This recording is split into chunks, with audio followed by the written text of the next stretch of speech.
Constituency में बेइंतहा फैल रही है और जिससे गरीबों को बेइंतहा तकलीफ हो रही है वो आपके सामने रख रहा हूं और मैं उम्मीद करता हूं कि हुकूमत इस तकलीफ को दूर करने की पूरी जोर कोशिश करेगी। Hello, dear students and parents. Success.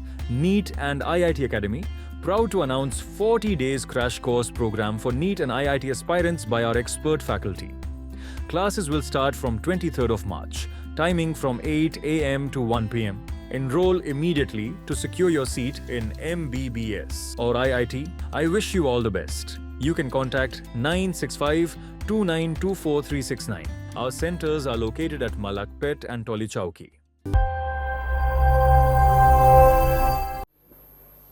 Speaker साहब, मैं तहे दिल से आपका शुक्रगुजार हूं कि आपने जीरो ओवर में हमें अपने कॉन्स्टिट्यूंसी के ताल्लुक से बात करने का मौका दिया।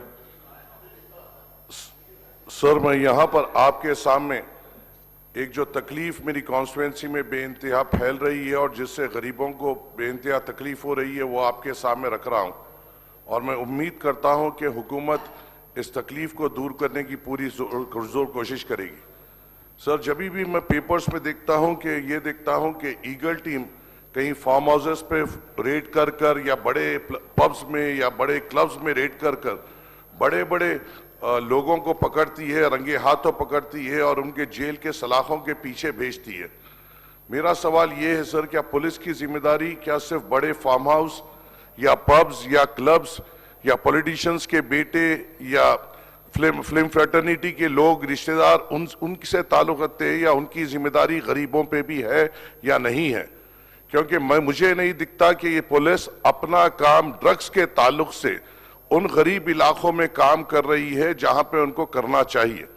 सर, मेरे पास बहुत सारी परेशानी ड्रग मेनेस की हो रही है, बहुत सारी तकलीफात वहां पे हो रही है।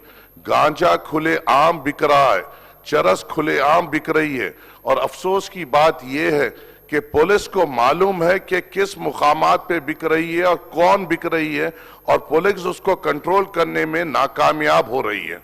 इससे हम क्या सबक ले सर, हमारे पास जो मल्लापल्ली में सादत ग्राउंड हो या मल्लापल्ली में भारत ग्राउंड हो या मुजाहिद ग्राउंड हो या इसके अतराफ के अकनाफ के इलाके आसिफ नगर इलाका हो या फसलानसर ईदगाह इलाका हो या कोई ग्रेवयार्ड हो नामपल्ली में या कोई प्लेग्राउंड हो या कहीं भी ओपन स्पेसेस हो, हर तरीके से ये ड्रग मेनेस फैल रहा है और जो सस्ता ये शौक करते हैं गांजा, चरस का और वाइटनर का, ये लोग वहां पर शरीफ लोगों का और गरीब लोगों का जीना दुश्वार कर रहे हैं।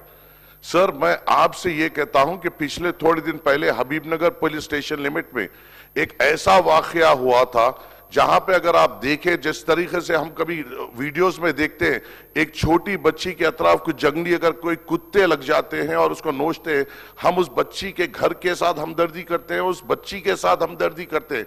ऐसे ही एक 12 साल की बच्ची को करीबन 5-7 ये गंजोटी घेर लिए थे जहां पर मैं फौरन भाग लेते गया और वहां पर जाकर हमने उनको जो सबक देना था वो दिया। सर, ये काम तो पुलिस का है ना, एमएलए का तो नहीं है। ये काम तो पुलिस का है, इलेक्टेड रिप्रेजेंटेटिव्स का नहीं है। क्या इसलिए गांजे को नहीं पकड़ा जा रहा है क्योंकि 1 ग्राम कोकीन पकड़ना बहुत अच्छी बात है? 1 ग्राम कोकीन के पैसों के बनिस्बत 100 कई किलो गांजा पकड़ना पड़ता है। पुलिस को अपनी शोहरत के साथ साथ गरीबों के लिए भी काम करना पड़ेगा।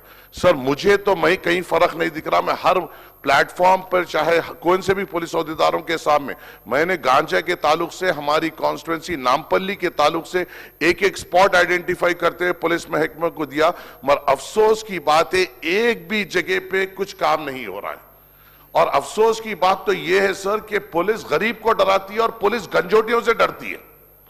जब गंजोटी को पकड़ रही है वो अपने हाथ से, वो ब्लेड से अपने हाथों पे मार रहा है और पुलिस ये डर के छोड़ दे रही है, अरे हमारी कस्टडी में इसको कुछ हो जाएगा तो हम सस्पेंड हो जाएंगे।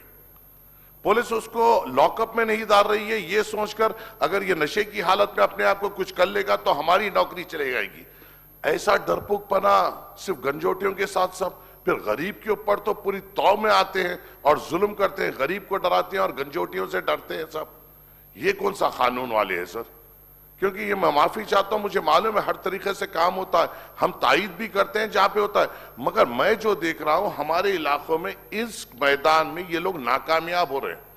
मैं अपनी जानिब से, हमारी पार्टी की जानिब से, मैंने कई इलाकों में गवर्नमेंट के दिए हुए फंड से नहीं सर, या दूसरे अपने जेब के फंड से सीसीटीवी कैमरेज भी लगाए, मगर ये लोग को भी तो काम करना पड़ेगा। सर मैं आपकी इस चेयर से रिक्वेस्ट करता हूं, आपसे रिक्वेस्ट करता हूं, इनको इंस्ट्रक्शंस दीजिए सर कि इनको जब पकड़े, क्या खूबसूरत दिखा सर, आप हम पेपर में पढ़े, ऐसा पकड़े, ऐसा उठाए, ऐसा जेल को भेज दिए। ये खाली बड़ों के वास्ते है क्या सब? ये चर्सियों गंजोटियों के लिए नहीं है क्या? इनको भी उठाइए, इनको भी जेल को भेजिए ना सब, रिहैबिलिटेशन सेंटर को भेजिए। हाथ लगाने डर रहे हैं सर। आपके जरिए से हुकूमत को ताकीद करिए, इंस्ट्रक्ट करिए कि इस मेनस के खिलाफ इकदाम लें और इनको एक टाइम फ्रेम सेट करिए कि इनको रिजल्ट दे।